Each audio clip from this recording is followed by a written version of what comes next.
عبید اللہ کا پورا نام عبید اللہ بن زیاد بن ابی تھا۔ عبید اللہ کے دادا کو ابن ابی کہا جاتا تھا۔ ابن ابی کے لغوی معنی اپنے باپ کا بیٹا کے ہیں، یعنی عبید اللہ کے والد کا نام زیاد تھا، لیکن اس کے دادے کے نام کے بارے اور اس کے حسب و نسب کے بارے میں کسی کو علم نہ تھا، اس لیے عبید اللہ ابن زیاد کے دادا کو لوگ ابن ابی کہہ کر پکارتے تھے، یعنی زیاد کو لوگ اپنے باپ کا بیٹا کہا کرتے تھے۔ چونکہ دور جاہلیت میں اس کی ماں سمیہ جس کے کئی آدمیوں سے تعلق تھے تو اس کو معلوم نہ ہو سکا کہ اس کا یہ بیٹا کس آدمی کی اولاد ہے۔ متعدد افراد اس کے باپ ہونے کے دعوے دار تھے۔ سمیہ ایک ایرانی کنیز تھی اور رومی غلام عبید ثقفی کی بیوی تھی، مگر اس کے کئی مردوں سے تعلقات تھے، اس لیے اس کے اس بیٹے کا والد نامعلوم تھا، اور اسی لیے زیاد کو زیاد ابن ابی، زیاد ابن امہ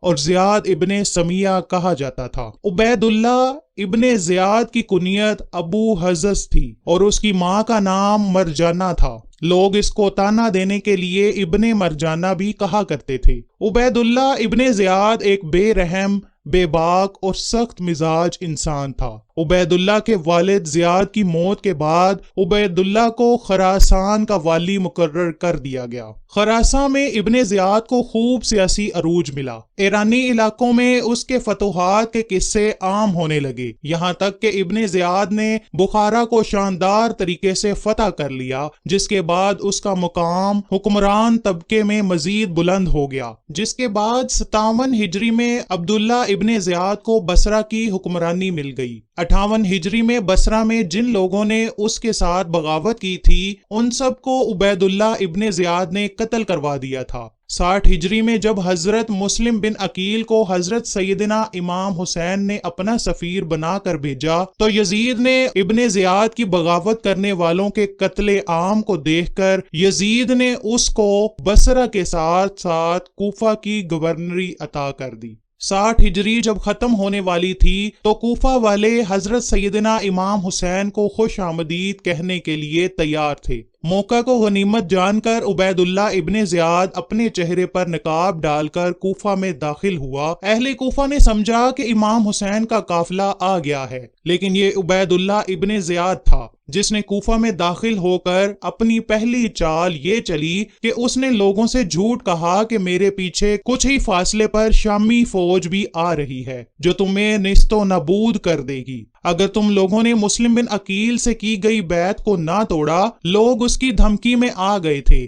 عبید اللہ ابن زیاد نے بڑے شاطرانہ طریقے سے لوگوں سے بیعت کو توڑوایا اور پھر بڑی ہی بے دردی سے دھوکے سے حضرت مسلم بن عقیل کو شہید کروا دیا۔ حضرت مسلم کا سر اقدس یزید کو تحفے کے طور پر بھیجا اور ساتھ میں ایک خط بھی لکھا کہ ابن زیاد نے کوفیوں کو قابو میں کر لیا ہے۔ جب عبید اللہ ابن زیاد کو یہ معلوم ہوا کہ نواسہ رسول سیدنا حسین کوفہ کی طرف آ رہے ہیں تو اس نے حر بن یزید کو حکم دیا کہ چند سپاہی لے کر جاؤ اور نواسہ رسول کا راستہ روکو اور انہیں کسی ویران جگہ پر پڑاؤ کرنے پر مجبور کرو۔ حر بن یزید کو بھیجنے کے بعد گورنر کوفہ ابن زیاد نے عمر بن سعد کو ایک لشکر دے کر کربلا کی طرف روانہ کیا۔ چنانچہ کربلا پہنچ کر سپہ سالاری عہدہ عمر بن سعد نے سنبھال لیا۔ ابن سعد خون خرابے سے بچنا چاہتا تھا، لیکن کوفہ میں موجود شمر نے ابن زیاد کو کربلا کے حالات بتائے تو آخر کار 9 محرم 61 ہجری کو ابن زیاد نے شمر کو 4000 سپاہی دے کر کربلا بھیج دیا۔ گورنر کوفہ ابن زیاد نے شمر کے ساتھ عمر بن سعد کو ایک دھمکی امیز خط بھی بھیجا کہ اگر تم نے نواسہ رسول سے بیعت لے لی تو ٹھیک ہے، ورنہ ان کے ساتھ جنگ کرو۔ اگر تم سیدنا حسین کے ساتھ جنگ کرنے کے لیے رضامند نہیں ہو تو اپنا عہدہ شمر کے حوالے کر دو۔ یہ خط پڑھتے ہی عمر بن سعد جوش میں آ گیا اور سیدنا حسین کے لاڈلوں پر حملے شروع کر دیے۔ چنانچہ عبید اللہ ابن زیاد کے حکم کے مطابق کربلا کا پرسوز واقعہ وقوع پذیر ہوا اور خاندان اہل بیت کو قیدی بنا کر اور 72 سروں کو نیزوں پر ڈال کر فوج کوفہ ابن زیاد کے دربار پہنچ گئی۔ اہل بیت پیغمبر کو اسیری کی حالت میں کوفہ لانا ایسے واقعات میں سے ہے جسے تاریخ و حدیث کی کتب میں ذکر کیا گیا ہے۔ حضرت بی بی سیدہ زینب اور عبید اللہ ابن زیاد کے درمیان بات چیت نے بھی تاریخ اسلام پر گہرے اثرات چھوڑے۔ اس گفتگو کے بعد دربار ابن زیاد میں ایک انتہائی دلخراش واقعہ پیش آتا ہے جسے پڑھنے اور سننے والے سبھی خون کے آنسو روتے ہیں۔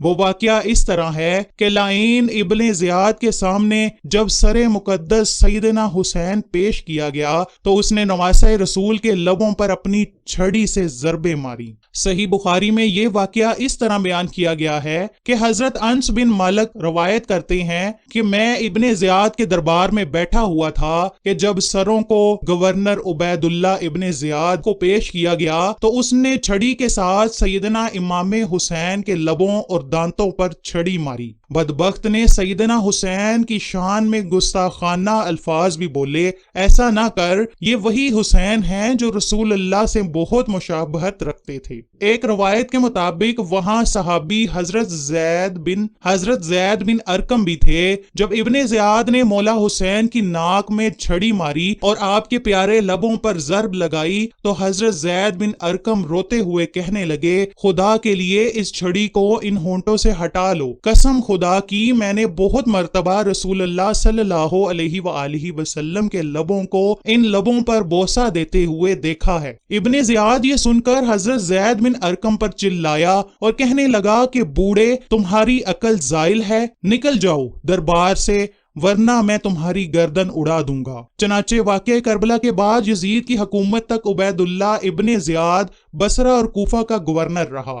3 سال بعد جب یزید کی موت ہوئی تو عبید اللہ ابن زیاد نے بصرہ اور کوفیوں سے مطالبہ کیا کہ جب تک یزید کے جانشین کا فیصلہ نہ ہو جائے تم لوگ میری بیعت کر لو۔ بصرہ کے لوگوں نے بیعت کر لی لیکن کوفہ والوں نے تب بھی بیعت نہ کی۔ پھر ابن زیاد مروان کی لوگوں سے بیعت لینے کی غرض سے دمشق کی مہم پر روانہ ہوا۔ وہاں پر ابن زیاد نے مروانیوں کی سربراہی کرتے ہوئے زحاف بن قیس کو شکست دی۔ چنانچہ مروان کی حکومت قائم ہوئی تو ابن زیاد دمشق میں ہی رہا۔ مروان کی حکومت میں ہی سلیمان بن سرد خزائی نے توابین قائم کیا جو کہ کوفے کے توبہ کرنے والوں پر مشتمل تھے جو نواسہ رسول حضرت امام حسین کی شہادت کا بدلہ لینا چاہتے تھے۔ مروان نے ابن زیاد کو ہی توابین کے مقابلے کے لیے بھیجا۔ 65 قمری میں مروان مر گیا لیکن ابن زیاد نے کوشش جاری رکھتے ہوئے توابین کو شکست دے دی۔ پھر ابن زیاد جزیرہ کے علاقوں پر حکومت جمانے کی کوشش کرتا رہا۔ اس نے مختار عاملین کے تابع موصل پر حملہ بول دیا۔ جب مختار سقفی کو اس حملے کے بارے میں پتہ چلا تو اس نے اپنی فوج کو ابن زیاد کے خلاف جنگ کرنے کے لیے بھیجا۔ اس کی فوج نے ابن زیاد کو شکست دے دی۔ مختار سقفی وہ انسان تھے جنہوں نے قسم کھائی تھی کہ جو بھی کربلا میں نواسہ رسول سیدنا حسین کے قتل میں ملوث ہے میں ان کو چن چن کر جب تک نہ مار لوں گا تب تک مجھے سکون نہیں ملے گا۔ چنانچہ مختار سقفی کے لشکر کی کامیابی کے بعد ابن زیاد نے بدلہ لینے کے لیے ان پر حملہ کیا، جبکہ اس بار مختار سقفی نے ابن زیاد کے مقابلے کے لیے ابراہیم بن مالک اشترا کو بھیجا۔ چنانچہ دریائے خازر کے ساحل کے نزدیک موصل سے 5 فرسخ کے فاصلے پر عراقیوں اور شامیوں کی بہت بڑی جنگ ہوئی جس میں محرم 67 ہجری کو ابن زیاد نے شکست کھائی، جہاں پر ابن زیاد کا قتل ہوا۔ عبید اللہ ابن زیاد اور ان کے ساتھیوں کے سر تن سے جدا کر کے مختار سقفی کے پاس بھیجے گئے جن کو عبرت حاصل کرنے کے لیے ایک مسجد میں ایک قطار میں رکھا گیا۔ اب یہاں ابن زیاد کے سر کے ساتھ ایک نہایت غیر معمولی واقعہ پیش آتا ہے کہ جس کو سن کر آج بھی دشمنان اہل بیت کانپ اٹھتے ہیں۔ یہ واقعہ جامعہ ترمذی میں درج ہے۔ حضرت عمارہ بن عمیر تابعی بیان کرتے ہیں کہ جب مختار سقفی کی فوج کی جانب سے جنگ کے بعد یزید کے عراقی گورنر عبید اللہ ابن زیاد اور اس کے ساتھیوں کے سر کاٹ کر لائے گئے تو ان سروں کو ایک قطار میں مسجد میں لوگوں کی عبرت کے لیے رکھ دیا گیا۔ حضرت عمارہ فرماتے ہیں کہ جب میں مسجد میں پہنچا تو لوگ کسی خوفناک شے کو دیکھ کر کہہ رہے تھے وہ آیا۔ اچانک میں نے دیکھا کہ ایک سانپ جو سروں کے درمیان سے گزرتا ہوا عبید اللہ ابن زیاد کے نتنوں میں گھس گیا اور تھوڑی دیر اس کے سر میں رکا، پھر منہ سے نکل کر غائب ہو گیا۔